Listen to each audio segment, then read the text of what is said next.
Hi there Virgo, thank you for joining me for your monthly forecast for May. You can be in the mood to experiment as this month begins. Your thirst for knowledge can be absolutely fantastic, and you may be keen to go on some kind of journey, whether metaphorically or in actuality. And all of this comes from a craving for new information to redefine your life role in a more exciting and meaningful way. So if things have become rather too predictable and samey, this is your opportunity to cut a thrust and demonstrate just how talented you really are. But as ever, if we do go for something that's new and daring, it may mean that we're going to weaken the ties with something that's given us in the past, some form of security, whether it's familiarity, an existing safe job, or a relationship. So the more you're trying to push the boundaries, there may be another side of you that's finding it quite difficult, especially in weeks 1 and 2, as Mercury, your ruler, in the first week, and in the second week the Sun, go opposite Saturn. And Saturn's really asking you, scrutinising you, asking you to think very carefully before you do anything that's too rash. All this comes up to the boil by the middle of the month. But before then, on the 3rd, Venus moves into a new home. This is the planet of love and affection. And it's possible that if you're having some kind of interaction with someone at the start of this month, you could want this to go from talking about it to actually it becoming much more committed and exciting. But equally, the converse can be true. So if you're in a relationship which has really gone stale and it isn't showing any signs of becoming more enterprising and fun and having that edge that you had when you first met that person, I do feel by the middle of this month you could have an important conversation to have between one another.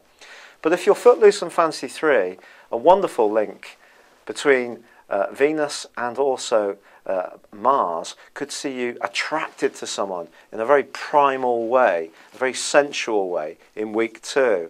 And this could be a very magnetic attraction too. Mercury, your ruler, moves, and it moves into the part of your scope that's to do with responsibilities on the 7th. For the next half week, however, it is clashing with Neptune in your sector of relating. So when it comes to business situations, I do feel that you need to be very clear in how you express your ideas, because somebody you encounter may not quite understand. And so if you're a bit woolly or haven't really done the research to get the detail, then that can catch you out. On the other hand, it could be something you're researching. You can't quite get a full idea of what it's about. And if so, don't make any snap decisions about it. Venus is going to be forging a great link with Jupiter, suggesting that you are going to be blessed with an opportunity. And this opportunity may require a little bit of devilment. But unfortunately, that devilment sees you get into the T-square, which has been dominating the heavens, the cardinal T-square, since the turn of the year, as Venus connects with Uranus at the heart of the month, in an opposition with Jupiter, but also with Pluto. So what does this mean? Well, it means that something that's very, very exciting, and it could be that romantic situation, has an edge of danger to it, or it could see you breaking off an existing relationship. If it's about a financial incentive, I would proceed very carefully. There may be more to this situation than meets the eye. Wait for another week before you make your mind up. Something could really seem to be absolutely spot on for you, but may not be. Now, on the 19th, Mars is starting to go forwards. That's good generally for your financial situation. You're going to feel less frustrated if things aren't quite going to plan. And then on the 20th, the Sun climbs into the highest part of your situation, your solar midheaven.